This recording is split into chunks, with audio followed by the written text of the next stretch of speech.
네, 우리 이제 하반기에 들어서 여러 선지서들을 연이어 보고 있어서 이렇게 참 쉽지 않은 그런 말씀 묵상을 우리가 하고 있는 것 같습니다. 선지서를 보면 계시 문학을 보는 것만큼 거기에 비견될 만큼 큰 어려움들이 있지요. 뭐 그 말 자체가 어려운 것들도 있고 여러 가지 상징적인 내용들이 나와서 어려운 것들도 있지만 왜 어려울까를 보면 좀 큰 선지서가 가지고 있는 난해함들은 성취, 그러니까 심판에 대한 그 메시지들이 많잖아요. 이렇게 회개하라, 돌이키라, 그렇지 않으면 심판할 것이다. 그리고 그 심판에 이어서 이제 뭐 또 회복에 대한 약속을 주기도 하지만 이 전체적인 그 하나님께서 이루실 것들에 대한 그 성취라고 하는 그 문제에 있어서 그 이중성 그리고 양면성이라는 것들이 있어서 이 참 어려운 부분이 있는 것 같습니다.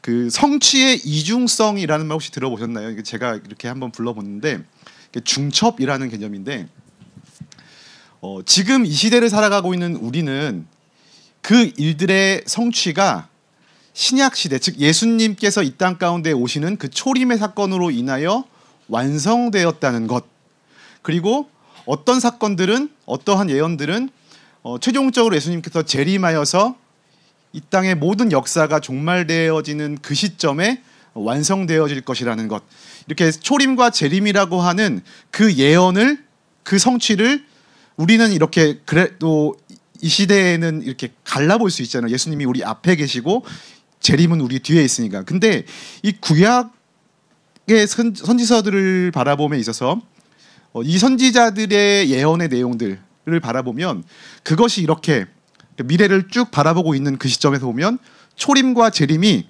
이렇게 옆으로 보이는 게 아니라 이렇게 앞으로 내다 보이잖아요. 한쪽으로. 그러니까 겹쳐 있어요.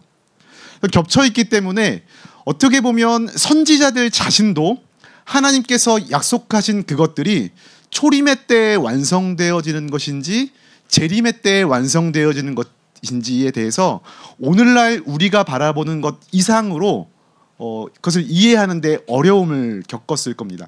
그러니까 이제 그 시대에 이 선지자들이 보고 하나님께서 예언하라고 주신 그 말씀이 이 성취의 이중성이라고 하는 문제들 때문에 갖게 되어지는 이해의 어려움들이 오늘 그 글을 읽는 우리에게도 또한 한편으로 있는 거죠. 그러니까 뭐 이런 거예요.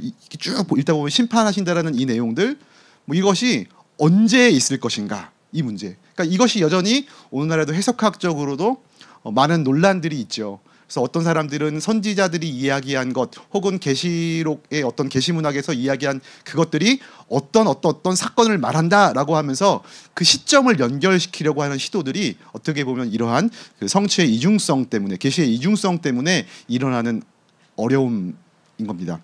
또 하나는 좀 비슷한 이름으로 이렇게 지어봤는데 성취의 양면성 때문에 또 이것이 이러라는 거야 저러라는 거야 라고 하는 생각이 들 때가 있어요. 양면성이라는 건 뭐냐면, 자, 하나님의 날, 여호와의 날이라고 하는 선지서들의 가장 어떤 주된 관심 주제 가운데 여호와의 날이 있어요, 그렇죠? 이 날은 그 너무 다른 묘사들이 있잖아요. 어떤 것이 있죠?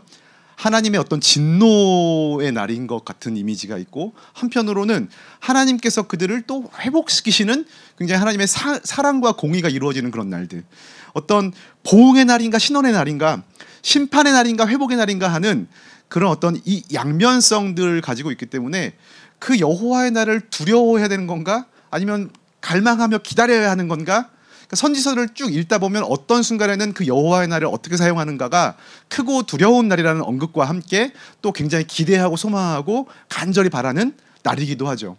그래서 그것에 대한 그 모호함들, 그리고 아니면 두 가지를 다 그 포용하고 있는 이 여호와의 날이라고 하는 그 개념들 때문에 이 성취의 양면성들로 인하여 우리가 선지서를 읽게 되면 또 이렇게 쭉 읽으면서 좀 이렇게 해석하기로, 또 오늘날 우리의 삶 가운데 적용하기에 좀 어려운 부분들이 그러한 차원에서 발견되는 거예요. 그 두 가지를 기억하고 가시면 좋을 것 같아요. 성취의 이중성, 이렇게 보는 거예요. 그리고 성취의 이 양면성이라고 하는 그것들을 바라보면서 우리가 또 말라기 본문을 또한 살펴봐야지 그 안에 있는 내용들이 모호하지 않은 내용이 될 수 있을 거라는 생각을 합니다. 자, 교재를 페이지가 많지 않아서 그냥 이렇게 어제 간의 수공업처럼 돌려서 이렇게 되게 수고해 주셔가지고 만들어 주셨는데 첫 페이지에 가보면요, 전통적으로 이제 이 저자에 대한 설명들이 나옵니다. 말라기 뭐 이렇게 아모스는 누가 썼죠? 아모스죠. 호세아서는요, 호세아인 것처럼 말라기는 누가 썼을까요? 말라기가 쓴 거, 이게 제일 전통적인 해석입니다. 근데 여기에 대해서 생기는 질문들이 있어요. 어떤 질문이냐면 호세아에 대한 언급이 다른 데도 나와. 아모스도 다른 데 나와. 그러니까 다른 선지자들에 대한 언급은 그 자체 책이 아니라 다른 책에도 그 이름이 언급되어서 아, 이 사람이 어디서 뭐 하던 사람이구나, 이것이 확인돼요. 혹은 그 서신서 안에 아모스처럼 아모스가 원래 뭐 하는 사람이었고 어떤 사람이었는지에 대한 신상 정보들이 그 안에 나타나는데, 말라기서에는요, 말라기에 대한 어떠한 신상 정보도 제공하지 않고 또 이 책을 제외한 다른 어떤 곳에서 그가 어떠한 삶을 살았던 사람인지에 대한 언급이 전혀 없는 거예요. 그런데 말라기서를 쭉 살피다 보니까 3장 1절에 내 사자라고 하는 언급이 나와요. 이 내 사자라고 하는 이 언급을 바라보면서 어떤 학자들은 이 내 사자라는 이 표현이 히브리어로 말라키아거든요. 말라키라고 하는 이 뜻 자체가 나의 사자라는 뜻이기 때문에 이 말락이라는 사람은 실존 인물이 아니라 하나님의 사자, 메신저의 역할을 한 누군가를 지칭한 말일 수도 있겠구나라고 하는 해석들을 제안하죠. 그렇게 이야기하면서 특별히 이제 어떤 이 말라기가 실존 인물이냐 그렇지 않은가라고 하는 좀 이슈를 좀 가지고 있습니다. 그런데 3장 1절에 있는 내용들은 이따가 본문을 살펴보면서 더 이야기하겠지만 결론적으로 이야기하면 세례 요한을 지칭하고 있죠. 지금 3장 1절에 등장하는 내 사자는 내가 지금 현재 메신저로 사용하고 있는 누군가가 아니라 앞으로 너희들에게 보낼 메신저예요. 그러니까 지금 현재 이것을 기록하는 사람이 앞으로 올 누군가가 될 수 있어요, 없어요? 그럴 수 없죠. 불가능하죠. 그래서 조금 더 이제 만약에 혹시 이 말라기가 실존 인물이 아니라 익명의 저자라면 누구이겠는가라고 하는 논의에 대해서 2장 7절에 나오는 여호와의 사자, 그러니까 말라기가 말라키아의 축약형이기 때문에 여호와의 사자를 받는 말로 보는 것이 조금 더 일리 있지 않겠느냐라고 하는 또 제안하는 겁니다. 익명의 선지자로 봤을 때 이 2장 7절을 더 합당하다라고 이야기하는 이유들은 뭐냐면 이 말라기의 내용들이 이 제사장의 기능과 관련되어진 그 구성을 가지고 있기 때문입니다. 그럼 제사장들이 뭘 하는 사람이었냐면, 물론 제사장이니까 제사를 주도했겠지요. 여호와에 대한 제사를 주도했지만 그것을 감당해야 되는 그런 어떤 특별한 날들이 아니면 그럼 다른 날은 뭐 하냐? 요즘 약간 이제 사역자들 얘기해 볼 때 어떤 사람들은 이제 저희 학생들 중에 일어나요. 목사님은 주일날은 앞에 가서 설교하는 거 알겠는데 평일엔 뭐 해요? 예배도 안 드리는데 맨날 놀고 먹는 줄 아는 거예요. 그건 평일에는 평일에 해야 될 사역자로서의 직무가 있는 것처럼 제사장도 제사를 감당하는 직무 외에 보통 일반적인 평시에 행하는 중요한 직무가 있었는데, 그게 뭐냐면 성전 문 앞에 앉아서 무엇을 하죠? 왕이나 어떤 다른 사람들에게 가서 이렇게 판결을 받기 이전에 더 가까이 있는 모든 그 제단 앞에 있는 그런 장소에서 어떤 백성들의 송사를 해결해주는 역할들을 감당하는 거예요. 그러니까 제사장은요, 제사만 한 것이 아니라 무엇을 했다고요? 그렇죠. 재판의 역할을 한 거예요.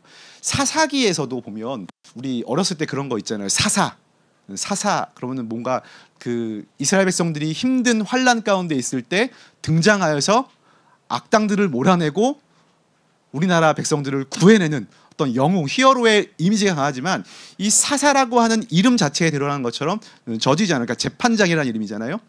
그러니까 평시의 업무는 그 백성들의 삶이 하나님 앞에서, 여러분 사사에 대한 사사기의 기록의 대부분의 내용들은 구하는 장면들이 더 많이 있지만 되게 끝에 사사의 활동, 예를 들어서 뭐 어떤 사사가 활동하면 그가 다스리는 가운데 뭐 40년간 그 이스라엘이 평안하였다에 대해서는 자세하게 내용을 언급하지 않지만, 생각해 보세요. 활동한 시간이 길겠어요? 그로 인하여 평화로운 기간이 길겠어요? 평화로운 기간이 길죠. 그러니까 사사가 감당했던 더 중요한 임무는 기록되지 않은 부분들이죠. 어떤 거예요? 그게 바로 백성들의 송사, 백성들이 하는 그 일들, 백성들 가운데 생긴 어떤 문제들, 그것을 어떻게 하나님 앞에서 하는 것이 옳으냐라고 하는 것들을 판단해주는 역할들을 사사가 감당했죠. 근데 그와 마찬가지로 이 제사장의 역할들도 그들이 감당했던 역할들은 하나님 앞에서 그 백성들의 죄의 문제를 가지고 나아가는 그 문제뿐만 아니라 하나님의 뜻을 가지고 그 백성들의 삶을 살피고, 그래서 성전 안에 성벽 앞에 앉아서 들어오는 사람들에게 이렇게 소송을 감당하는 그 역할들을 함께 했던 것이죠. 그래서 전통의 어떤 그 사람들이 전해지는 이게 뭐라고 그러죠? 이게 구전? 뭐 이렇게 그 전설 아닌데, 그 유대인들의 뭐 어떤 전통적인 어떤 그 이해에 의하면 이 익명의 선지자인 말라기는 실존 인물이 아니라 그 당시 그 시대에 그 역할을 아마도 감당했을 이 에스라가 아니었을까, 이런 어떤 이제 추측도 하는 겁니다. 그런데 아무튼 이런 것들은 확인되어질 수 없는 내용이고요. 성경 자체에서 확인할 수 없으니까 확인될 수 없는 하나의 이유, 저기 여러 가지 어떤 그 주장이고요. 우리가 이 말라기를 봄에 있어서는 그냥 전통을 따라서 사실은 말라기라고 하는 선지자를 통해서 주신 말씀이다, 이렇게 봐도 사실은 무관하다는 거예요. 다만 이 말라기라고 하는 사람이 감당했었던 그 역할들이 무엇이었는가를 이러한 논의 안에서 살펴볼 때 앞으로 이어질 내용 가운데 우리가 확인해 보겠지만, 그래서 말라기의 내용들이 이렇게 제사장의 직무를 감당하고 있는 이런 역할들, 송사와 관련되어진 이런 구조들로 이렇게 나타나게 되었구나라고 하는 것들을 좀 이해해 볼 수 있는 거죠. 제가 말이 지금 어제 준비하면서 제가 사실 준비는 한 2달 전부터 했거든요. 근데 계속 아모스도 섞이고 호세아도 섞여가지고 제가 한 번은 부서에서 그 호세아서를 막 준비하고 있는데 호세아서를 설교하면서 말라기를 이용해서 설교를 하고 있더라고요. 그리고 원고를 쭉 쓰다가 살펴보는데 이 말라기서인데 갑자기 이것은 호세아 선지자가 뭐 한 말로 이렇게 원고에 쓰기도 했더라고요. 그래서 굉장히 막 섞여 있는 이런 상황인데, 참 이게 준비하면서 이게 사실 저는 성경 산책 요 강의를 처음 하거든요. 처음입니다. 오늘 데뷔 전에 여러분들 오신 겁니다. 그래서 준비하면서 참 어려운 게 이게 강의인가 설교인가, 요 이제 설교에 익숙하니까 이 강의가 사실 어떻게 보면 되게 어색하잖아요. 그래서 막 이렇게 준비를 하면서도 나도 모르게 이게 이제 좀 어떻게 보면 해설인 어떤 강의를 위주로 가야 되는데, 저도 모르게 이 병이 나와가지고 설교로 결론 내려고 하는 이런 어떤 이제 시도들을 계속 하고 있는, 말이 제가 계속 이렇게 가다가 다시 돌아오고 막 이렇게 할 수 있다는 점 좀 이해해 주시기 바랍니다. 자, 우리 아무튼 저자에 대해서 한번 살펴봤고요. 자, 기록 시기에 대해서 한번 또 이렇게 한번 보겠습니다. 자, 기록 시기는요 역시 명확하진 않죠. 여러분, 구약에 있는 연대라는 건요 사실 뭐 이렇게 정확하게 특정할 수 있는 연대가 굉장히 드뭅니다. 아담이 몇 년도에 태어났습니까? 부터 시작하여서 우리가 그나마 확인할 수 있는 거는 그래도 일반 세계사에서 다루는 뭐 이스라엘이 멸망한 해, 뭐 유다가 멸망한 해 등등 어떤 좀 특정할 수 있는 해들이 간간히 있지만, 사실 그마저도 1년 정도, 2년 정도의 차이는 막 자신할 수 없는 이런 연대가 사실은 BC, 기원 전의 역사들이죠. 그래서 사실 특정할 수 없는 것 자체가 너무나 당연한데, 이 말라기 자체는 뭐 다른 선지자는 누구 뭐 언제 막 이런 것들이 있지만 말라기에는 있어요 없어요? 그마저도 그냥 말라기를 통하여 이스라엘에게 말씀하신 경고라라고 하는 단서밖에 그 안에서는 확인할 수가 없어요. 다만 우리가 이 말라기의 내용 가운데에서 무엇을 언급하고 있냐면 성전 예배를 언급하고 있거든요. 자, 성전 예배가 언급된다는 것은 뭐가 있다는 거예요? 성전이 있다는 거예요. 근데 이스라엘 백성들에게 성전이 계속 있었나요? 아니죠. 바벨론으로 끌려가면서 그 성전이 다 파괴가 되었어요. 근데 지금 말라기가 사역했던 이 시대 이 메시지들을 바라보면 최소한 포로로 끌려가기 전은 아니란 말이에요. 그렇죠? 그런데 여기에서 성전 제사를 언급하고 있음을 보면서 최소한 언제라는 걸 알 수 있는 거예요? 스룹바벨에 의해서 제2성전, 스룹바벨 성전이 재건된 이후겠구나라고 해서 우리가 BC 516년 이후의 어느 시점 이겠구나를 추정할 수 있는 거죠. 그리고 여기에 덧붙여서 느헤미야가 활동했던 시기, 그러니까 우리가 이제 그 말라기를 해석할 때 느헤미야와 동시대의 사역자로 보거든요. 왜 그러냐면 여러분 그런 거 있잖아요. 제가 이제 그 2000년도 군번입니다. 2000년번 군번. 근데 이제 군대 얘기를 가끔 이제 만나는 사람들과 하다 보면 뭘 확인할 수 있냐면 그 시대에서 그 시대 군대에서 제일 많이 불렀던 가요가 뭐냐 이렇게 하니까 대충 언제쯤 군번이고 언제쯤 군생활했겠구나 이게 나오잖아요. 그렇죠?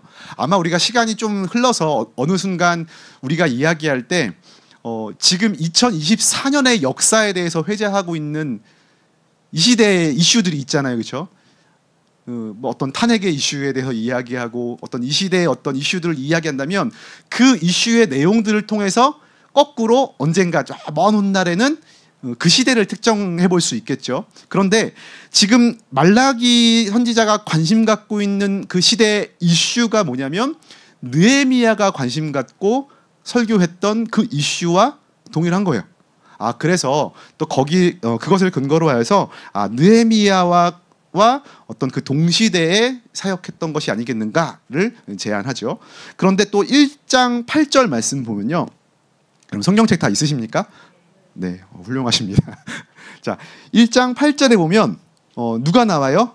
후반부에 눈먼 희생제물, 뭐 저는 것, 병든 것 그런 거 어떻게 나한테 갖다 줄 수 있냐? 야, 그거는 너희가 총독에게 갖다 줘도 안 받을 거야. 이렇게 말하는 대목이 나옵니다.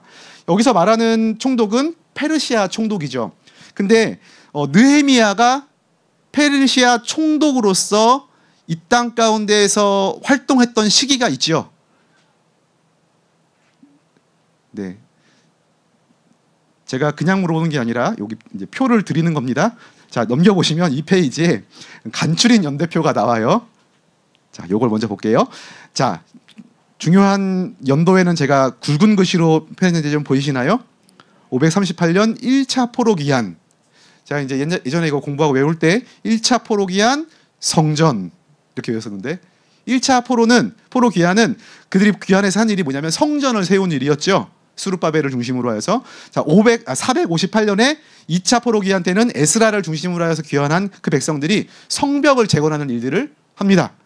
자, 그리고 445년에는 느헤미야와 함께 백성들이 3차로 포로귀환해서 이때는 뭘 세우죠?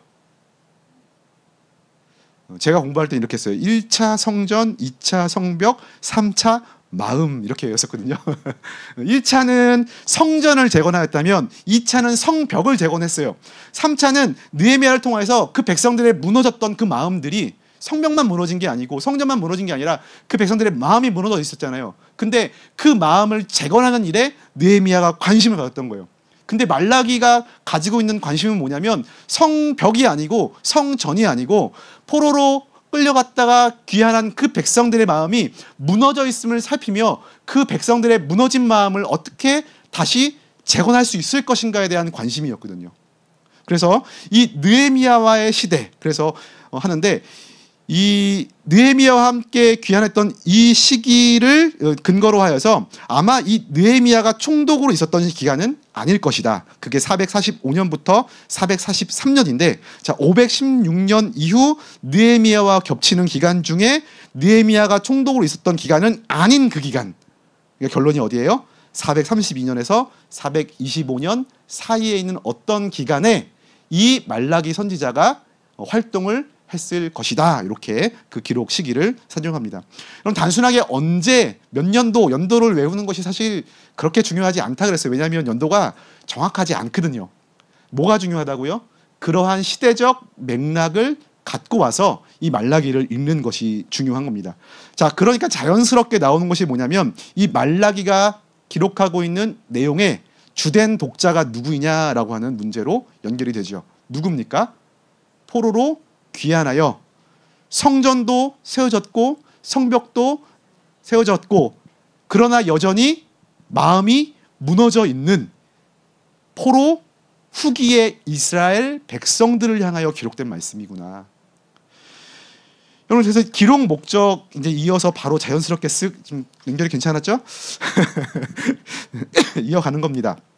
자, 스룹바벨, 에스라, 느헤미야 시대를 거쳐서 모든 것이 다 재건되었던 것 같지만 성전은 재건되어서 이제 성전의 제사도 좀 이제 드릴 수 있는 상황이 되었고 또 이제 그 모든 상황들이 다 나아진 것 같고 이제 하나님의 나라가 이 땅 가운데 임할 것인가를 기대하고 있었어요. 왜 그렇게 기대를 했냐면 학개서를 비롯한 이런 선지자들이 했던 예언들 때문에 그래요.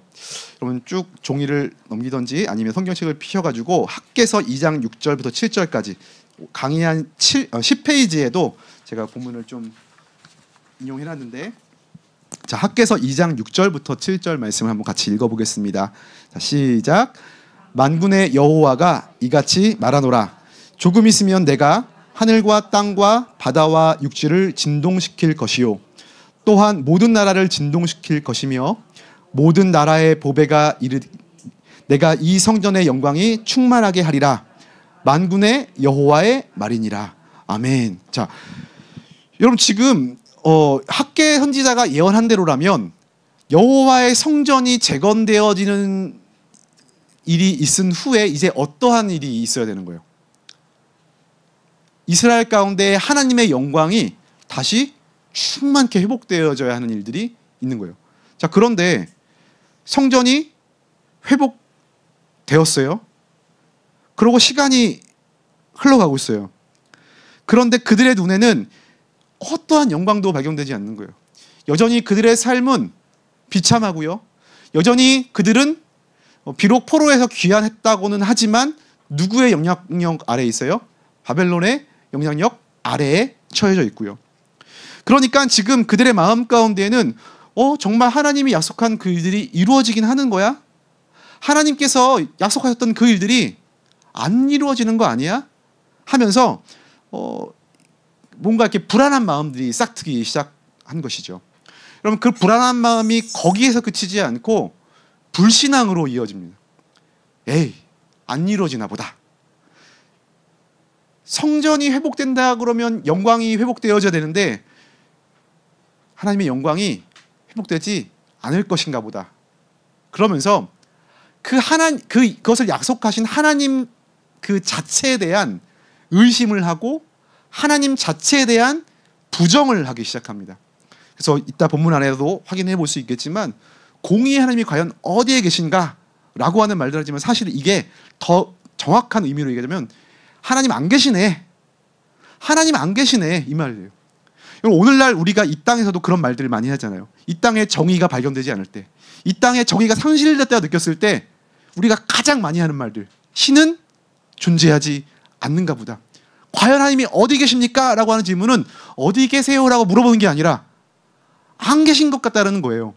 지금 이 포로 후기의 이스라엘 백성들은 지금 완공된 성전 가운데 하나님의 영광이 임하지 않는 그 현실, 여전히 비참함 가운데 있는 그들의 현실 가운데 어떠한 고백을 한 거예요? 하나님 안 계시나 보네. 하나님의 정의가 이 땅 가운데 발견되지 않는 것을 보면서 하나님에 대한 불신앙의 마음들, 그것들이 가득하여서 또 한 걸음 더 나가요. 이제는 될 대로 되라지인 거예요. 이제는 자기들이 그 행악자들의 모습과 동일하게 하나님이 계시지 않다면, 그가 약속하신 그 영원한 복된 것들이라는 것이 없는 것이라면, 요즘 젊은 사람들 그런 가치들 많잖아요. 이 다음에 주어질 행복은 모르겠으니까 뭐를 추구하는 거예요? 지금 바로 확인될 수 있는 작은 기쁨들을 추구하면서 살아가잖아요. 그렇죠? 그럼 이것이 그때나 지금이나 동일한 양상들이죠. 그래서 하나님의 영광이 확인되지 않고 하나님이 약속하신 궁극적인 회복들을 확인할 수 없는 시점이 되니까 이제 그들의 삶의 내용 가운데에서 지금 현재 자기들이 추구할 수 있는 기쁨과 만족을 추구하며 살아가요. 그게 무엇으로 이어지는 거죠? 너무나 당연하게 행악으로 이어지는 거예요. 여러분, 사람이 하나님께서 지으신 이 사람이 타락한 이후로 우리가 가지고 있는 본질이라는 것은요, 우리의 눈에 소견에 잘못된 대로 따르는 것이 아니라 우리 눈에 소견에 좋은 대로, 옳은 대로 간다 해도 그 길이 의로운 길이 될 수가 없죠. 그러니까 사사기에서 그걸 얘기해 주잖아요. 그렇죠? 수많은 선지서에서도 그것을 계속 얘기하잖아요. 우리가 각기 행하여 제갈 길로 가면 그 길이 선한 길이 될 수가 없어요. 우리의 본성이기 때문에. 그래서 지금 이 포로 후기의 이스라엘 백성들은 하나님에 대한 신앙이 옅어지고 옅어질수록 그들의 삶 가운데는 이제 무엇이 들어오죠? 행악의 삶이 들어오는 것이죠. 그것이 지금 말라기가 기록하고 있는 이 책의 1차 독자이고, 그렇기 때문에 말라기 선지자는 이러한 독자들을 위하여 지금 이 책을 기록하고 있는 것입니다. 자, 그래서 이 말라기는 여러 선지서들과 마찬가지로 하나님의 심판에 대한 경고를 주고 있음에도 불구하고 굉장한 위로가 보여요. 위로를 우쭈쭈쭈하는 위로는 아닌데 그들이 왜 이렇게 무너져 내려 있으면 안 되는지, 왜 넘어져서 그냥 다 포기하고 자포자기하고 에이 영원한 것 없어, 이 땅에서가 누릴 수 있는 행복이 최고야 라고 하면서 살아가려고 하는 그들을 독려하는 이 메시지들이 이 가운데서 발견되어지는지, 그 이유들을 우리는 이제 알 수 있는 거죠. 자, 경고의 메시지임에도 불구하고 이스라엘 향한 하나님의 끝없는 사랑이 끊임없이 그 가운데 엿보입니다. 자, 그래서 하나님은 그 사랑에 대하여 확인시켜 주기 위해서 하나님의 사랑이라고 하는 것의 그 언약적인 관점을 또한 소개합니다. 그럼 이 말라기의 주요한 키워드가 뭐냐면 언약의 사자, 3장 1절에 나오는 언약의 사자, 그리고 4장 2절에 나오는 공의로운 해라고 하는 건데, 이 둘은 모두 메시아에 대한 약속을 주시는 것입니다. 그러니까 이 종말론적인 소망을 통하여 그들을 위로하시고 그들을 그러니까 그 넘어져 있는 그들을 다시 일으켜 세우시는 그 어떤 격려의 메시지로 삼는 그런 내용들이 있는데, 이 둘은 굉장한 대조가 나타나는 겁니다. 그럼 이스라엘 백성들이 하나님께 불의를 행했다라고 하는 것은 어떤 것과 이어지냐면 그들이 하나님의 언약을 잊었다라고 하는 진술로 이렇게 표현이 되어집니다. 그러니까 나쁜 짓을 했어가 아니라 그들이 하나님의 언약을 잊었어. 그리고 잊은 결과 그들이 지금 현재의 상황 가운데 놓여 있어라고 말하는 거예요. 그런데 하나님은 하나님이 그들을 사랑한다라는 표현을 무엇으로 하시냐면 나는 언약을 잊지 않았어로 대조하시는 겁니다. 하나님이 너희들은 언약을 잊었지만 하나님은요 언약을 잊지 않으셨어 하는 거예요. 그래서 지금 말라기는요 언약을 잊은 백성과 언약을 잊지 않으시는 하나님의 말싸움이에요. 논쟁이에요. 그 내용들을 통하여서 이제 그 말라기의 목적에서 마지막 결론에서 그걸 확인할 수 있는데, 뭐라고 얘기하냐면 마지막 결론으로 율례와 법도를 기억해라라고 말하는 거예요. 처음 시작은 어떻게 시작하죠? 내가 너희를 사랑한다로 시작해요. 근데 마지막 끝이 율례와 법도를 기억하라 이렇게 얘기해요. 여러분, 이 처음과 끝이 다른 주제가 아니라 같은 주제예요. 하나님은 어떻게 처음 시작을 그들에게 사랑했다고 말씀하시죠? 나는 너희들 가운데 그 언약을 신실하게 기억하고 있다. 너희와 맺은 그 언약에 대하여 나는 신실하다. 그러니까 나는 너희 사랑하는 거예요. 뒤에 있는 주제는요, 사랑이 없으니까 사랑에 대한 이야기가 아닌가요? 아니요, 그것도 마찬가지의 주제인 거예요. 너희들은 율례와 법도를 기억해라 라고 하는 것들을 통하여서 하나님은 그들과의 관계 안에서 그들의 사랑을 확인하고자 하시는 하나님의 말씀이 나타나고 있는 겁니다. 자, 그래서 이 말라기는요 암흑기라고 불리는, 실제로 이 말라기를 끝으로 해서 약 400년간의 침묵의 시간이 있죠. 어떤 침묵이 있었죠? 제 딸이 같이 이제 그 말라기에 대한 이야기를 제가 이렇게 준비하는데 옆에서 이렇게 하다가 그 뭐 이렇게 그런 내용을 어떻게 흘빛 봤나 봐요. 근데 물어보더라고요. 그럼 진짜로 그 시대에는 사람들이 아무 말도 안 했어? 그러더라고요. 400년 동안 아무도 말을 안 한 게 아니라 뭐가 없었다는 거죠? 하나님이 더 이상 그의 선지자를 통하여서 말씀하시지 않은 시기였다는 거예요. 그 암흑기라고 불리는 그 시기를 살아갈 그들의 하나님은 그 암흑기 가운데 그냥 던져 넣으신 것이 아니라 가장 확실하고 선명한 나침반으로서 그들 손에 말라기를 들려주시고 그것을 통하여 그 시대를 살아갈 수 있게 하신 거죠. 그래서 제가 이제 여기 표현하기를 마지막 등불과 같다 이렇게 했는데 그 등불로서 이 말라기를 우리는 읽게 됩니다. 네, 자, 2페이지 했습니다. 제가 아까 오면서 한 35분이면 다 할 것 같은데 그랬는데 35분 해보니까 2페이지를 하는군요. 자, 우리 3페이지 넘어가서요. 이제 주요 특징 봅니다. 그래서 말라기서는요 질문과 대답 구조를 통해서 메시지를 전달합니다. 아까 설명한 것처럼 어떤 법정 소송과 같은 구조로 되어 있다 그랬죠. 법정 소송처럼 하나님이 백성들을 고발하시고요. 때로는 하나님을 대신하여서 말라기 선지자가 백성들을 고발을 해요. 딱 이렇게 문제를 제기해요. 논제를. 그러면 백성들이 거기에 대해서 항변도 해요. 아닌데요. 언제 그랬어요? 안 그랬어요. 이렇게 하게 되고 그럼 또 하나님이 또 거기에 대해서 맞받아치시고 이렇게 하는 것이 총 6번이 나옵니다. 그러니까 하나님과 이스라엘 백성들이 뭘 하는 거죠? 법정 소송을 하는 그 내용들을 통하여서 이 주제를 그리고 있다는 것이 특징입니다. 또한 하나님의 언약을 강조한다 그랬어요. 아까도 좀 살짝 설명했지만 이 언약이라고 하는 것을 통하여서 해석을 하죠. 사랑이라고 하는 개념도 언약적으로 해석했다 그랬죠. 그렇죠?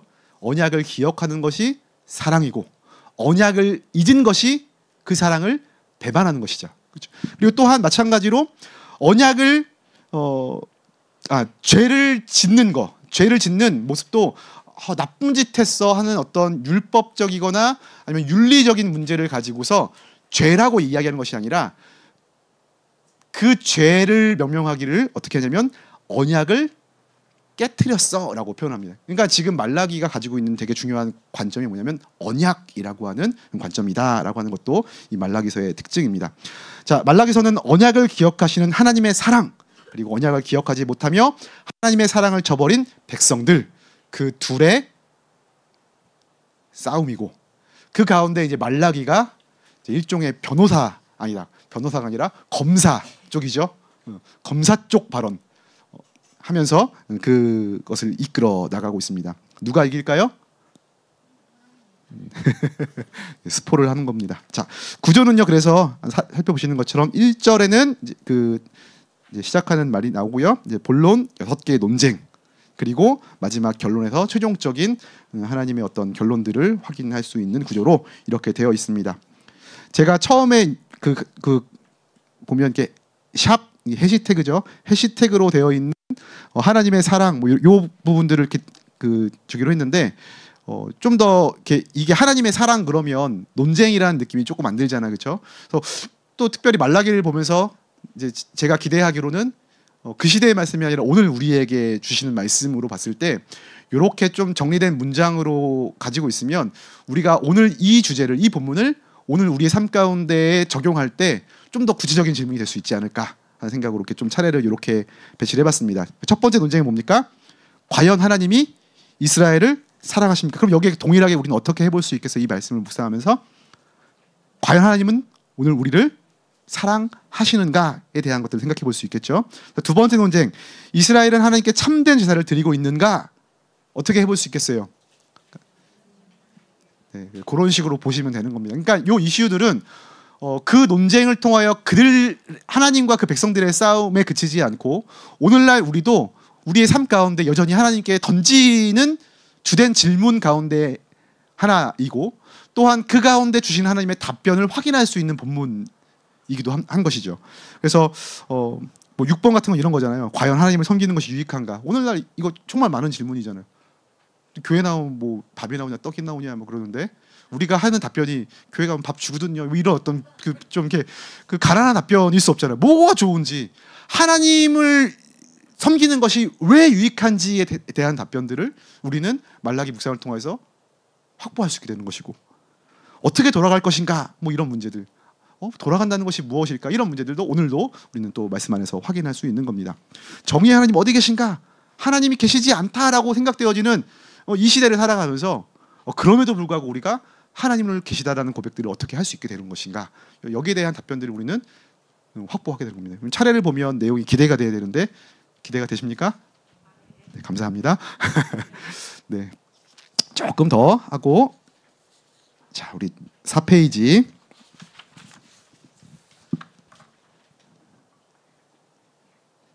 제가 나름 이렇게 그 뭐지 구조에 되게 좀 공을 많이 들였거든요. 이렇게 좀 실질적인 도움이 많이 됐으면 하는 마음에 이 구조를 좀 이렇게 삼았습니다. 논쟁 1 이렇게 정리를 했어요. 자, 논쟁 1. 과연 하나님이 이스라엘을 사랑하시는가? 자, 1장 2절부터 5절까지고요. 자, 여호와와 백성들 간에 자, 먼저 여호와가 그 논제를 제시하십니다. 뭐라고 제시하시죠? 내가 너희를 사랑하였노라. 백성들은 뭐라고 반응합니까? 언제 사랑했냐는 거예요. 언제. 지금 이 말이 억지가 아니라 백성들 심정도 조금 이해는 해주셔야 돼요. 그렇죠? 우리 되게 남의 일 보듯이 이런 배은망덕한 놈 이렇게 할 수 있는데 우리 아까 지금 막 설명했잖아요. 지금 이 맥락을 그 시대의 어떤 환경들을 그들은 옆을 보니까 하나님의 사랑 없는 거예요. 그들 눈에는.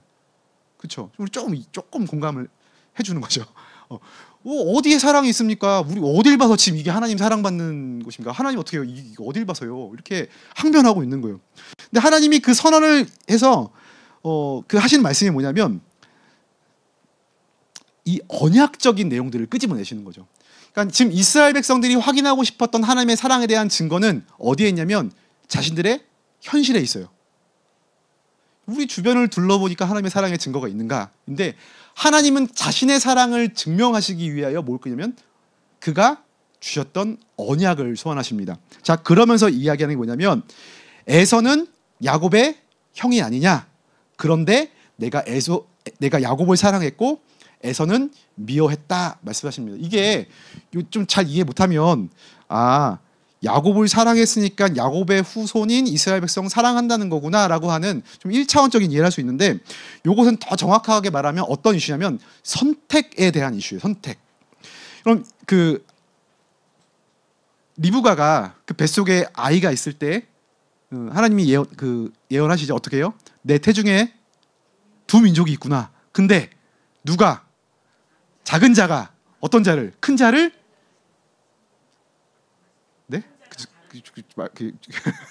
작은 자가 큰 자를 섬기면 아무것도 아닌 거잖아요. 그렇죠? 큰 자가 작은 자를 섬기리라. 자, 이것이 하나님이 주셨던 약속이었단 말이에요. 자, 이거는요 기본적인 틀이 깨지는 거예요. 이게 사실은 이 섬김에 대한 것은 뭐냐면 그 장자권에 대한 문제인데 장자는 특별한 권리를 갖죠. 이 시대와 비할 수 없어요.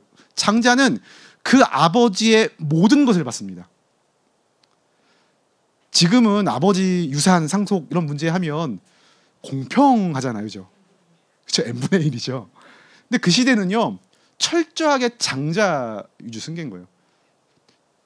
그리고 그 장자를 통하여 둘째, 셋째를 돌보게 하시죠.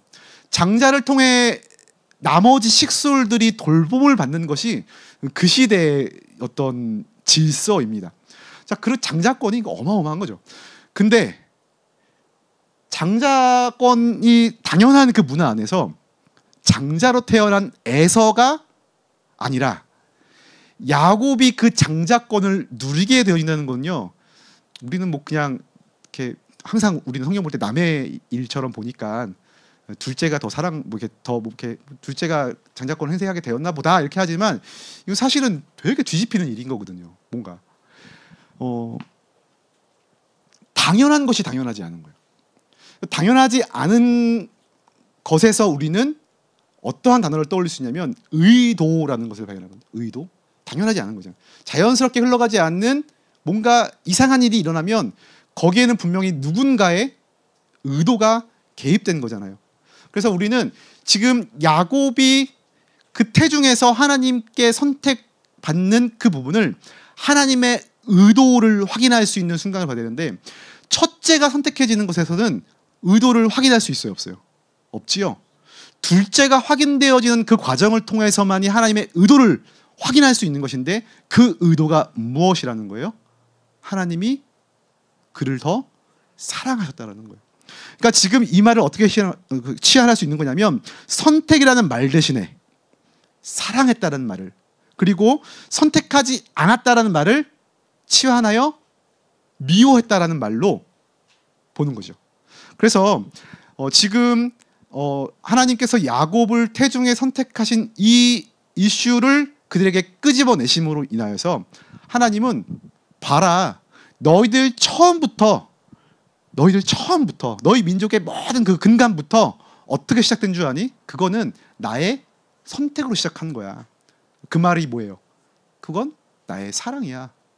어디 하나님의 사랑이 있습니까? 라고 말하는 그들을 향하여서 하나님은 내가 너희를 선택함으로 사랑한 거다 라고 말씀하시죠. 로마서 9장에서 보면 바울도 그래서 이 사건, 즉 하나님께서 야곱을 사랑하신, 그리고 에서를 미워하신 이 사건을 차용하여서 무엇을 설명하고 있어요? 하나님의 주권적 선택이라고 하는 주제를 설명하고 있지요. 그러니까 선택은 뭐다? 사랑이다 라는 겁니다. 자, 야곱을 향한 하나님의 사랑이요, 그러한 종류였다는 거죠. 이스라엘에 대한 사랑을 하나님이 직접적으로 설명하시는 않지만 이어지는 3절 이하의 내용에서는 어떻게 설명하죠? 에서를 미워함으로 인하여 그들에게 행한 일들을 확인시켜 주시죠. 에서의 후예인 에돔을 심판하신 그 내용들을 통하여서 하나님은 간접적으로 이스라엘에 대한 사랑을 또한 증명해내십니다. 에돔은 수없이 그 심판에 불복하고 재건하려고 시도했지만 하나님은 그들의 모든 재건의 시도마저 실패하게 하실 만큼 하나님은 야곱을 사랑하신다. 그럼 이게 무슨 논리인지 이해가 되십니까? 사실 이스라엘이나 에돔이나 하나님 앞에서는요 동일한 존재예요. 지금 우리가 아모스서를 보고 있지만 제가 오늘 오전에 내일 있을 중고등부 설교를 준비하다가 와가지고 또 이제 그거를 봤는데 거기서도 그 내용들을 확인하거든요. 너희나 이방 민족이나 통일하다는 거예요. 구스, 에디오피아 사람이나 뭐 애굽 사람이나 블레셋 사람이나 너희나 뭐 다를 것이 있냐? 내 앞에서는 다 똑같다, 마찬가지다. 똑같이 죄인이라는 거예요. 똑같이 하나님의 진노 앞에 놓였다는 거예요. 하나님께서 말씀하시기를요, 에돔이나 야곱이나 에서나 야곱이나 또 이스라엘 백성들이나 에돔의 백성들이나 다를 바 있겠냐는 거예요. 사실은 어떻죠? 똑같아요. 그러나 하나님께서는 그 가운데 하나님의 통치적인 주권, 그리고 하나님의 그 사랑을 근거로 해서 야곱이라고 하는 그 존재를 선택하셨어요.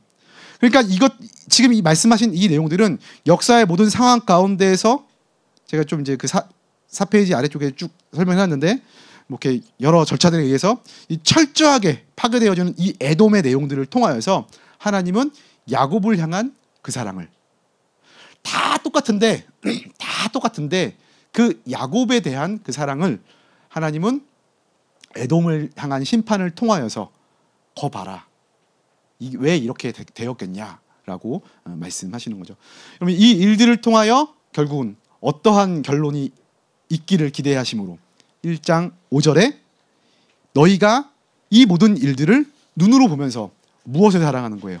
하나님의 그 사랑을 확인하는 것이고, 하나님의 그 언약의 신실성을 확인하는 것이고, 또 하나님의 그 주권적인 통치에 대하여 확인함으로 마침내 찬양하시는 거죠. 하나님이 여호와께서는 이스라엘 지경 밖에서 크시다.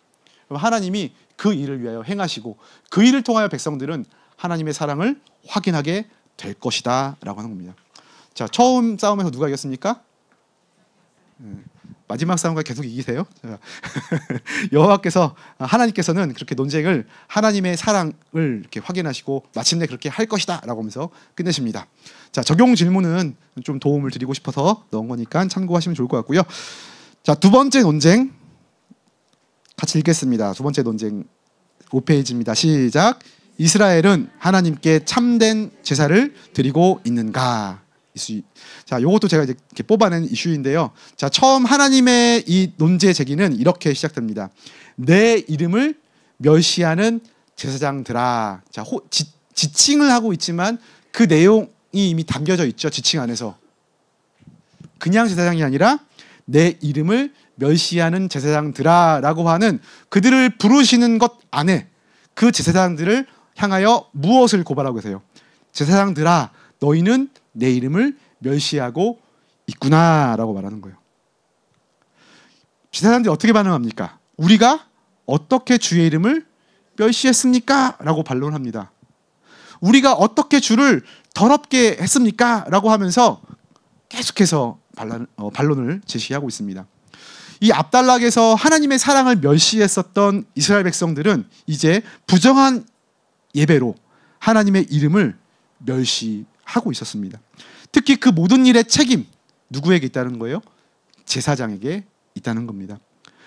자, 특별히 하나님은 여기에서 아버지와 아들, 주인과 종이라고 하는 관계를 빗대어서 그 제사장들에게 나를 향한 그 존중, 그 공경 어딨니? 라고 찾으십니다.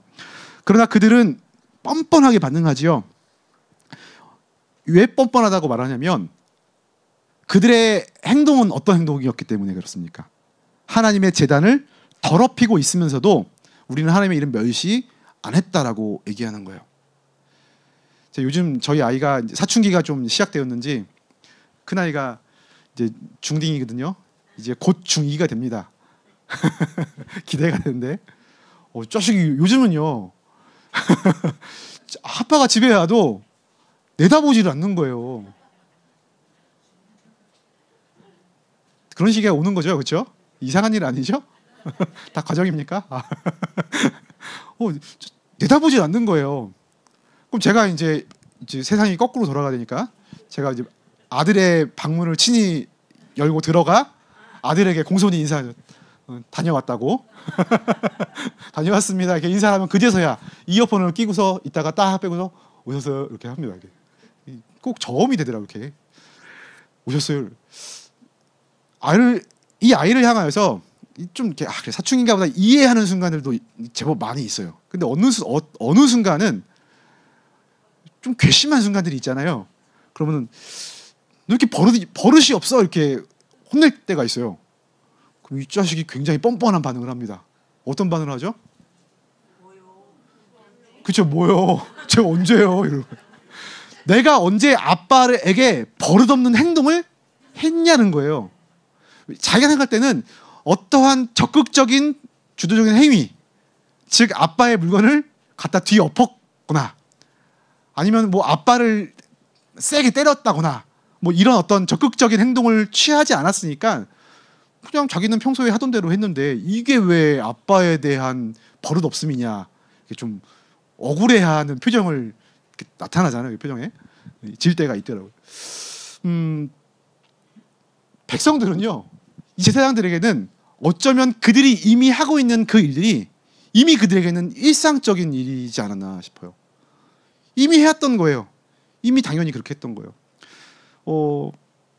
좋은 것이 있고 나쁜 것이 있으면 이게 좀 합리적인 차원에서 생각해 보면 여러분 그런 생각 좀 할 수 있지 않을까요? 뭐냐면 하나님께 제사를 드리기 위해서 양을 한 마리 데리고 갑니다. 가면 성전에 도착을 해가지고 제사장에게 양을 이렇게 인계를 하죠. 그럼 제사장이 뭘 하죠? 그쵸, 양을 잡아요, 그죠? 쌩쌩한 놈을 데려가도 이 양의 운명은 곧 어떻게 됩니까?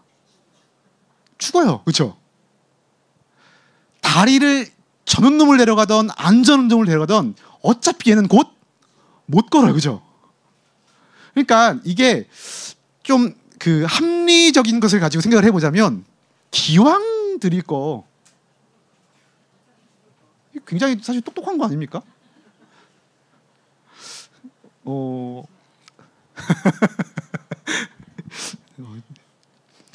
그들에게는요, 이 일들이 굉장히 발칙한 일이 아니라 굉장히 그냥 일상의 일이었던 거죠. 당연히 그래야 되지 않나? 그들의 반응을 보면 알 수 있죠. 너희가 언제 그렇게 너희들이 날 멸시했다. 그러니까 이스라엘 백성들이 우리가 언제 주를 멸시했습니까? 네가 내 식탁을 더럽히고 있다. 우리가 언제 더럽혔는데요? 라고 하면서 또 뭘 올리는 거예요? 그 더러운 것들을 올리고 있는 거예요. 그 흠 있는 것들을 올리고 있고, 저는 여기서 이스라엘 백성들의 이 제사장들의 모습을 어떻게 진단하냐면 영적 불감증이었다라고 진단을 하거든요. 그럼 그렇지 않으세요? 그들이 하고 있는 일이 뭔 일인지 모르면서 하는 거예요. 내가 언제 무례했어요? 내가 언제 버릇이 없었어요? 라고 하는 것과 같은, 내가 언제 하나님을 멸시했습니까? 라고 하는 그 제사장의 질문 앞에는 뻔뻔함을 넘어서서 자신들이 하고 있는 일이 잘못됐다는 것조차 인지하지 못하는 영적 불감증을 갖고 있는 거예요. 제가 어젠가 여기 그 언덕길을 운전해서 넘어오고 있는데 그 어르신 두 분이 그 예수병원 앞에서 이렇게 무단횡단을 하시더라고요. 신호등이 한 8m쯤 가면 있어요. 근데 무단횡단 하시더라고요. 종종 보잖아요, 우리가 다니면서. 근데 제가 어저께 조금 더 보면서 눈여겨봤던 거, 그렇게 많이 어르신도 아니셔요. 굉장히 정정하세요. 제가 걸음걸이도 봤거든요. 잘 걸으세요. 근데 건너가셔요. 근데 특징들이 있더라고요. 절대로 주변을 살피거나 부지런히 무단횡단하지 않으셔. 어떻게 하시죠? 천천히 여유롭게 하세요. 자, 이걸 보면서 저는 그분을 한 번 봤어요. 누군지도 몰라요. 근데 평소 그분의 모습을 예측해 볼 수 있어요. 그분은 틀림없이 평소에도 아무렇지 않게 무단횡단을 했을 거예요. 이거 제가 억측입니까, 여러분? 이게 이렇게 생각하는 게 좀 무리가 있나요? 가끔 한 번 하는 사람은요, 정말 급한 일이 있을 수 있잖아요. 저기 내가 타대는 버스가 30분마다 오는데 저기 왔어. 그럴 때 막 우리도 급해서 한 번 넘어갈 때도 있을 수 있잖아요. 없으신가요? 절대 없으신가요? 그런 일이? 그럴 때는요, 그렇게 넘어가는 사람들은요, 발이 바빠요. 하면서도 막 민망해서 어쩔 줄 모르고 누구랑 눈 마주치면 되게 창피해하고 그러잖아요. 근데 아무도 돌아보지 않고 천천히 여유 있게 걷는 한 번을 봤지만 그 한 번을 통해서 그 평소의 모습을 확인할 수 있어요. 저는 영적 불감증이라고 하는 것의 특징이 뭐냐면, 죄악에 대하여 익숙해진 자들은요, 더 이상 그것이 낯설지가 뻔뻔한 차원 다음 단계로 넘어가죠. 더 이상 아무렇지도 않고요. 나중엔 이게 왜 죄냐라고 주장해요. 제가 요즘 뭐 동성애 이슈도 그렇고 가끔 이제 이 사회에서 하는 어떤 요즘 나오는 이슈들을 보면은 왜 이렇게 피곤하게 사나 이게 뭐 이렇게 이제 제 동성애에 대한 어떤 이슈를 말하는 게 아니라 그런 이슈 가지고 왜 이렇게 피곤하게 사나 이런 생각이 들어요. 기독교인들이 이야기하는 것도 그렇지만, 아니 자기들 교회 안 다니잖아요. 교회 안 다니는데 기독교가 동성애를 죄라고 하건 말건 사실은 무슨 상관이에요? 아닌가요? 기독교의 말을 항상 귀담아 들어야 되니까 그러지도 않으면서, 귀담아 듣지도 않으면서 왜 이거를 죄라고 하냐는 거예요. 근데 우리는 우리의 타협의 여지가 없잖아요. 죄라고 그랬잖아요, 하나님이. 그러니까 죄라고 하는 것이고, 다만 우리가 좀 잠깐 세면 우리가 갖는 죄라고 하는 기준과 그들이 말하는 죄의 기준, 그 정의가 다르죠. 그들이 말하는 죄는요, 범법 행위예요. 내가 다른 사람을 속으로 10번 때려 죽여도 안 들키면 괜찮아요. 길바닥에 침을 뱉어도요, 경찰한테 안 걸리면 빨간 줄 거요? 원래 걸려도 안 듣나 그거는? 그렇죠. 철저하게 죄라고 하는 기준이 범법 행위와 적발에 있죠. 근데 우리가 갖는 죄의 기준은 뭐예요? 우리의 마음을 감찰하시는 분 앞에서의 삶이거든요. 속으로 누군가를 미워해도 살인하는 죄라고 말씀하시는 그 하나님 앞에서 우리는 그 죄라는 것을 정의하면서 살아가잖아요. 그러니까 대화가 애초에 안 돼요. 왜냐하면 쓰는 단어에 대한 정의가 다르니까. 만약에 혹시 대화를 굳이 해내라 싶지만, 혹 대화를 해야 된다면 그거 정의 먼저 하고 하지 않으면 대화 절대 안 되고 맨날 싸움만 하는 거예요. 이상한 말만 하는 거예요. 둘 다 이해가 안 가요. 근데 저쪽도 이해가 안 가는 건 마찬가지인 게 뭐냐면, 기독교에서 죄라고 하던 말던 언제 신경 썼다고. 원수를 사랑하라는 신경 쓰고 사는 것도 아니면서 왜 굳이 그 문제에 대해서는 민감하게 반응을 할까? 이런 생각 좀 해요. 진짜 피곤할 것 같아요. 뭘 얻고 싶은 거예요? 그것이 죄가 아니다라는 말을 듣고 싶은 거예요. 이 죄의 무감각해짐은 결국 어디로 가냐면, 당연한 죄를 죄가 아닌 것으로 인식하기, 그리고 그 죄라고 했던 그것 자체에 대한 부정, 이게 뭐가 어떻어? 이게 왜 문제야? 라고 하는 반응으로 이어지죠. 하나님께서는 그들에게 분명하게 말씀하세요. 애매하지 않아요. 죄에 대해서 한 번도 애매했던 적이 없어요. 하나님은 제사장들에게도 흠없는 제물, 가장 좋은 제물들로만 바치라고 분명하게 말씀하셨어요. 요즘 뭐 목사들이 신학교가 있었다면 아마 그 시대에도 제사장이라는 직분이 있었다라는 것은 뭐냐면 그 제사장들을 훈련하고 가르치기 위한 어떠한 그 시스템들이 있을 거라는 거죠. 그럼 당연하게 거기에서 이제 그 전공 과목으로 뭘 배웠겠습니까? 흠없는 재물 분별하는 방법 뭐 이런 거 했지 않겠어요? 뭐 각 잘 뜨는 방법 뭐 이런 것도 있고 여러 가지 다양한 과목들을 했을 텐데 그들은 그것을 사실은 너무나 잘 알고 있었을 거예요. 그러나 그럼에도 불구하고 그들은 그것을 죄가 아닌 것으로 여길 만큼 영적으로 둔감해 있고 무감각해 있고 거기에 대해서 이제는 그것은 죄가 아니다라고 말하고 싶은 그러한 영적인 주소들을 갖게 되어진 겁니다. 그러니까 우리가 언제요? 이러고 있는 겁니다. 그러니까 하나님이 또 물어보니까 친절하게 답변해 주시잖아요. 언제냐면 그런 말은 성경에 안 써 있죠? 언제냐면 이렇게 어떻게 조목조목 얘기하십니까? 눈먼 희생제물 드릴 때, 다리 저는 것 드렸을 때, 병든 것 하나님께 드렸을 때, 그리고 저기 뒤에서 13절에 훔친 물건 드렸을 때 그거 다 잘못한 거야. 폐악이야 라고 말씀을 하십니다. 그리고 그렇게 드려진 것에 대하여서 나는 받지 않을 거야. 왜요? 받지 않는다고 했었으니까. 그리고 그것을 드리면서 그들이 많은 요청들을 하고 하나님께 간구를 하지만 그거를 나는 듣지 않을 거야. 하나님은 한 번도 애매하지 않으세요. 명백하시고 분명하세요. 다만 우리가 그것을 애매한 것으로 만들고 막연한 것으로 만드는 것은 그것을 죄라고 인정하고 싶지 않는 우리의 마음인 거죠.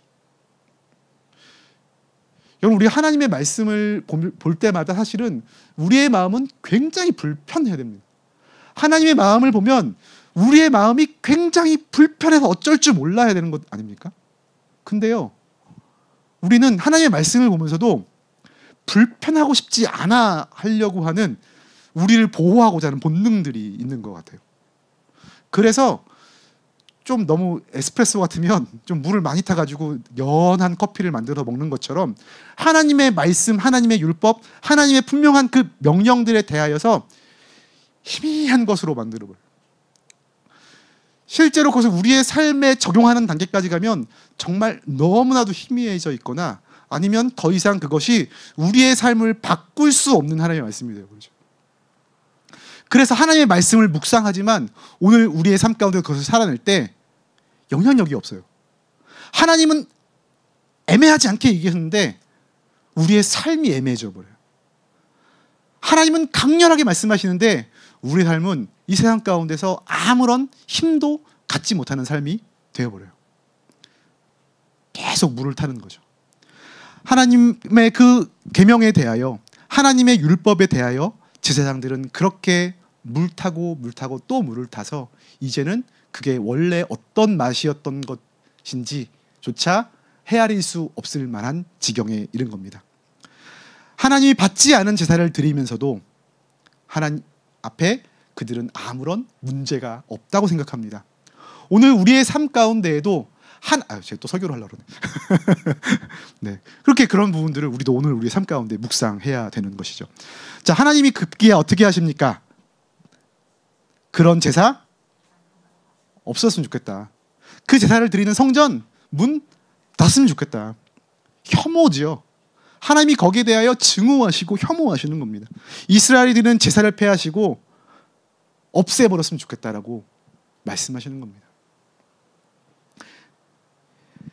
근데 여기에 좀 이 단락에 보면 좀 그 재미난 대조들이 나와요. 이 앞에 쭉 이스라엘 백성들이 하나님의 이름을 멸시하는 것이 나오다가 1장 11절에 뭐가 나오죠?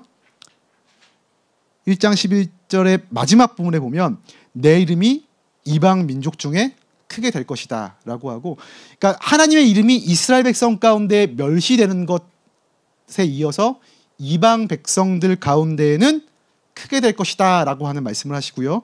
또 이어지는 12절 13절 내용에서 또 이스라엘 백성들을 통하여서 멸시받는 모습들이 나오죠. 그리고 그 뒤에 14절 맨 마지막에는 내 이름이 이방 민족 중에서 두려워하는 이름, 두렵고 큰 이름이 될 것이라고 말씀하십니다. 그러니까 이러한 대조를 통해서 너희들의 그 모습들 이방인보다 나을 것이 없다. 이방인만도 못하다. 나는 그러니까 도리어 이방인들을 통하여 나의 이름이 높임을 받게 될 것이다. 왜냐? 너희들이 나를 멸시하니까. 자, 마태복음 21장 43절에 이렇게 말씀하지요. 같이 읽어볼까요? 자, 6페이지입니다. 시작. 그러므로 내가 너희에게 이르노니 하나님의 나라를 너희는 빼앗기고 그 나라의 열매 맺는 백성이 받으리라. 여러분, 그러한 일들이 지금 말라기 선지자의 그 말씀 가운데 발견되는 겁니다. 자, 그럼에도 불구하고 제사장들은 어떻게 해요? 여전히 그것을 감당하지 못하고요. 심지어는 그 직무를 번거로운 일, 귀찮은 일로 치부해 버립니다. 굉장히 속상한 일 아닙니까? 잘 못할 뿐만 아니라 그것을 번거로운 일로 치부하는 거래요. 그래서 이제 그 2장으로 넘어가면서는 이 레위인과 하나님 사이에 세우신 언약으로 조금 더 집중하여 이렇게 다시 한번 말씀하고 계시는데 같은 흐름 안에서 읽어주시면 좋을 것 같습니다. 사실 말라기를 이렇게 구조를 나눌 때 제가 제시한 그 이렇게 구조 말고도 사실 여러 관점에서 그래서 1장 1절부터 3장 12절까지를 하나로 묶어가지고 죄 짓는 이스라엘, 그리고 3장 13절 이하부터 뒤에까지 하나님을 경외하는 자들, 이렇게 해가지고 죄 짓는 자들과 경외하는 자들의 이렇게 하는 구조로 보는 분들도 있고요.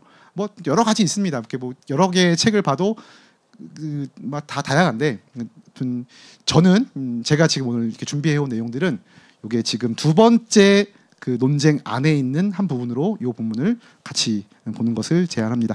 자, 2장 1절에서 너희 제사장들아로 이어나가고 있기 때문인데요. 자, 그들에게 레위와 세운 그 언약에 대하여 이야기를 하죠. 이런 제사장들이 원래 해야 될 직무들이 뭐죠? 민수기 6장에 보면 이런 말씀이 나요. 하나님께서 아론과 그의 아들들을 제사장으로 세우면서 그들에게 임무를 주시는데, 자, 너희는 이스라엘 자손을 위해서 이렇게 축복하라. 그래서 쭉 축복하시죠. 그 유명한 그 민수기에 있는 그 제사장의 축복들이 나옵니다. 자, 요즘 예배 끝나고 축도는 보통 신약의 축도를 따르지만 사실 신약의 성경 구절을 따라서 하는 그 축도 말고도 이 민수기적 배경 안에서 이걸 가지고 축도하시는 목사님도 간혹 계십니다. 어떻게 해요? 여호와는 내게 복 주시고 너를 지키시기 원하며 여호와는 그 얼굴을 내게 비추사 은혜를 베푸시기 원하며 여호와는 그 얼굴을 내게로 향하여 드사 평강 주시기를 원하노라. 이렇게 축도하시는 분들도 계시더라고요. 자, 제사장의 축복이에요. 백성들을 향하여 제사장이 손을 들고 그렇게 축복하면 어떻게 된대요? 27절에 그들이 이같이 내 이름으로 이스라엘에게 축복할지니 내가 그들에게 복을 주리라. 누가 축복했어요? 제사장이 축복했어요. 근데 누가 복을 주세요? 하나님이 제사장을 통하여 축복을 받은 그 백성들을 향하여. 자, 제사장의 성격은 뭐예요? 대리자의 성격인 거예요. 그렇죠? 명백하죠? 제사장이 손에서 축복을 발사하는 게 아닙니다. 그래서 이제 제가 예전에 이런 고찰들을 좀 잠깐 했던 적이 있어요. 20대 때. 과연 축도는 어떻게 해야 되는가? 그래서 어떤 분은 제가 관찰하니까 이렇게 축도를 하시더라고요. 손을 들고. 어떤 분은 보니까 이렇게 축도를 하시더라고요. 어떤 분은 이게 아니라 올려드려야 되는 거래요. 그래서 이렇게 축도를 하시더라고요. 아무도 손을 안 보셨죠? 다 눈 감고 계셔가지고. 그래서 제가 고민했는데 이 손이 중요한 것이 아니구나. 그걸 아는 거예요.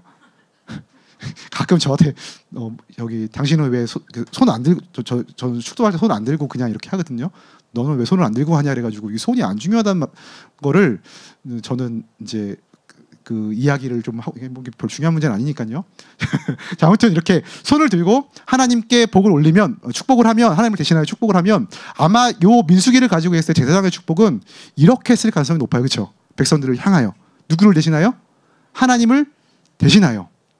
하나님 복 주세요라고 한 것이 아니라 하나님이 주시는 축복을 하나님을 대신하여 백성들에게 선언을 하고요. 그리고 백성들은 그 복을 제사장이 아닌, 제사장의 손이 아닌 하나님으로부터 받게 되죠. 자, 그게 요 민수기의 말씀입니다. 자, 그런데 오늘 요 본문에서는 요걸 탁 뒤집는 말씀이 나오죠.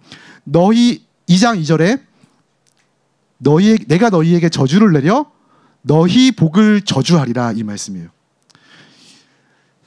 너희의 복을 저주한다는 것은 1차적으로 제사장들이 누릴 복을 상실한다라는 의미도 되겠죠. 그러나 이 제사장으로서 감당해야 될 하나님을 대신하여 복을 비는 그 복이 무엇으로 바뀐다는 거죠? 저주하는 거예요. 하나님께서 너희에게 복 주시기를 원한다라고 했을 때 하나님이 그들에게 복 주시는 것이 아니라 내가 오히려 그 백성들을 저주할 것이다 라고 말씀하셨어요. 그럼 이 내용들을 통하여서 그들의 영광스러웠던 축복의 직무, 그것을 그들이 어떻게 여겼다고요? 번거롭고 귀찮은 일도 여기니까 하나님이 어떻게 되게 하겠다. 그래, 그러면 너희가 더 이상 그 축복의 직무를 감당할 수 없게 하겠다 하시는 겁니다. 그래서 축복의 직무가 저주의 직무가 돼버립니다. 이게 진짜 끔찍한 일 아닙니까?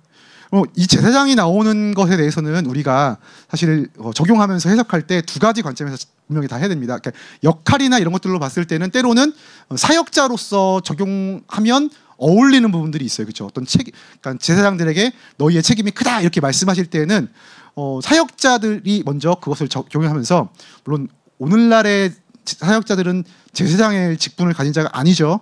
그렇지만 적용적으로 그렇게 한 차원 우리가 적용해 볼 수 있다면, 그러나 놓치지 말아야 할 또 하나는 뭡니까? 신약 시대의 제사장은 누군가 하는 문제지요. 누구죠? 예수 그리스도의 택함을 받으신 모든 그리스도인들이 이 시대 가운데 이 땅에서 제사장적 직무를 감당해야 되는 거예요.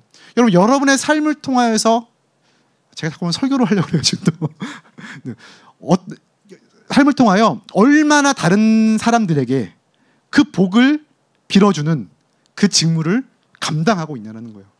이 삶을 통하여 얼마나 다른 자들이 복을 받는 그 삶들을 살아내고 있냐는 거예요. 그거 되게 번거로울 수 있거든요. 여러분, 이런 거예요. 내가 101동 302호에 살아서 101동 301호에 사는 그분이 정말 얼마나 행복한가. 여러분, 그런 일이 일어나려면 내 삶이 번거롭겠어요, 안 번거롭겠어요? 이건 분명히 귀찮고 번거로운 일이에요. 그러나 그것을 감당하지 못하면 어떻게 된다는 거예요? 내가 101동 302호에 사는 것이 101동 301호에게 무엇이 돼요? 복이 아니라 화가 되는 그 일들이 일어나는 거예요. 네, 그런 적용을 해보실 수 있다고요? 네. 자, 하나님께서는요 굉장히 제사장들에게 존귀한 그 직무를 주셨고 감당케 하셨어요. 그것을 해야 했어요. 그런데 이 제사장들은 그 일을 번거롭게 여겼고 귀찮게 여겼고, 그리고 그 일들을 모면했어요. 하나님 앞에 드리는 그 일들을 잘못하고 있으면서도 잘못하고 있는 것으로조차 이야기하고 싶어 하지 않았어요. 하나님께서는 그들을 분명하게 꾸짖으십니다. 꾸짖으시면서 되게 센 표현이 나오죠. 희생제물의 똥을 어디에 바르신대요? 그 얼굴에 바르신다는 거예요.